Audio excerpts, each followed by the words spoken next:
Hello learners, welcome to my YouTube channel UGC NET Aspirants. How are you all?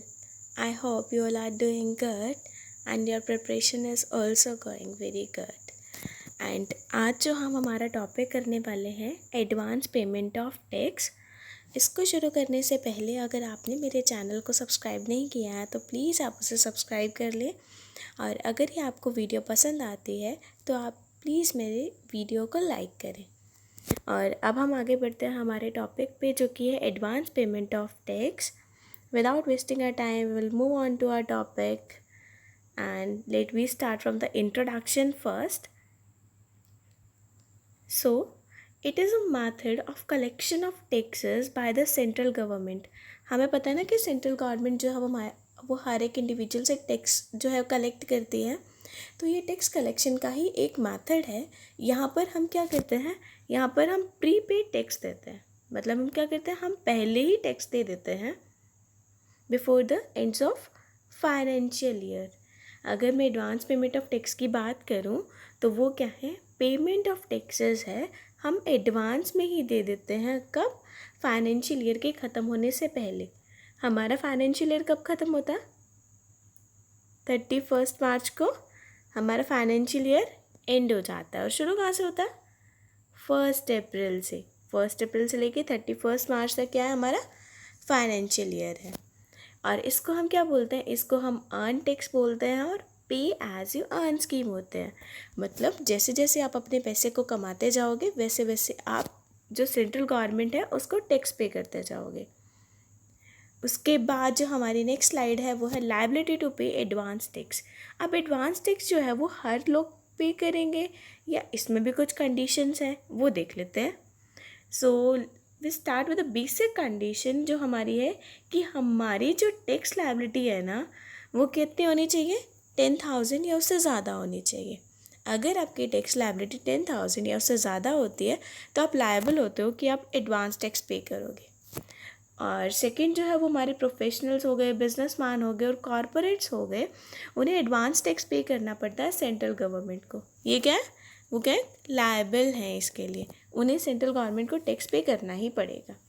उसके बाद जो presumptive based income होती है, जिसके अंदर हम 44 AD सेक्शन को इंक्लूड करते हैं, वो पे करते हैं एंटायर अमाउंट को ऑन और बिफोर 15 मार्च। उन्हें 15 मार्च से पहले पहले क्या होती है, 100% जो उनकी टैक्स है ना, टैक्स की अमाउंट है वो उन्हें पे करनी होती है। उसके बाद नेक्स्ट पॉइंट है हमारा assessee who earn income other than salary. Salary के अलावा अगर वो किसी भी सोर्स से इनकम कमा रहा है और उसकी जो टैक्स लायबिलिटी है वो 10,000 या उससे ज़्यादा आती है तो उसको एडवांस टैक्स जो है वो पे करना पड़ेगा। ठीक है, आई होप वो आपको समझ आ गया होगा यहाँ तक। तो हम नेक्स्ट स्लाइड पे मूव ऑन करते हैं, that is exemptions regarding advance tax. What are the exemptions regarding advance payment of tax? Or we can say that what are the persons who are exempt from this, who do not have a need to pay advance tax. Okay, so in this category, so first point is SSC whose tax liability is less than 10,000. हमने basic requirement पढ़ी थी ना कि 10,000 या उससे ज़्यादा होनी चाहिए आपकी टैक्स लायबिलिटी। अगर आपकी टैक्स लायबिलिटी 10,000 या उससे कम होती है तो आप एग्जेम्प्ट होते हो, आप एडवांस टैक्स नहीं पे करोगे। आप सीधा जो अपना टैक्स है फाइनेंशियल ईयर के ख़त्म होने के बाद तब पे कर दोगे। असेसी जिसकी ओनली सोर्स ऑफ इनकम क्या है, सैलरी है।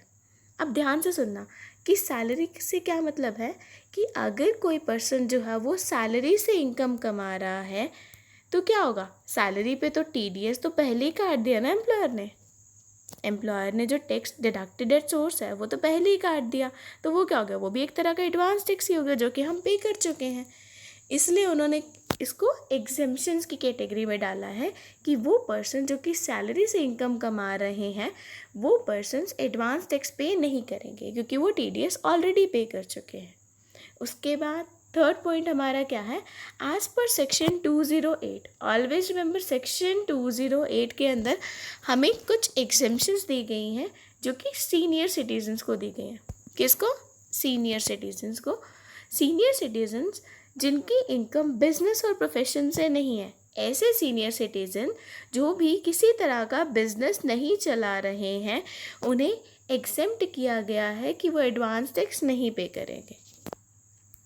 ठीक है, उसके बाद नेक्स्ट स्लाइड पे मूव ऑन करते हैं, जो कि हमारी मोस्ट इम्पॉर्टेंट स्लाइड है। तो इसके अंदर है कि हमारे पर्टिकुलर्स, हमारी क्यूमुलेटिव्स कितना पे करना और ड्यू डेट्स क्या है पेमेंट की। 15 जून से पहले, ठीक है, 15 जून, 15 सितंबर, 15 दिसंबर एंड 15 मार्च, 3 महीने का गैप है ना, 3 महीने का गैप है ना इन सब में। कहाँ से शुरू हुआ? 15 जून से शुरू हुआ, फिर 15 सितंबर, फिर 15 दिसंबर एंड देन 15 मार्च। क्या है वो यहाँ पे? 15%, 45%, 75% एंड 100%।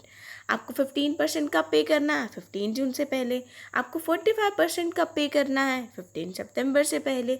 75% 15 दिसंबर से पहले एंड 100% जो आपकी टोटल अमाउंट है वो आपको कब पे कर देनी है? 15 मार्च से पहले। आई होप ये आपको समझ आ गया होगा। अगर इसमें किसी भी तरह की कोई क्वायरी है तो आप मुझे कमेंट सेक्शन में बता सकते हैं। And thank you learners.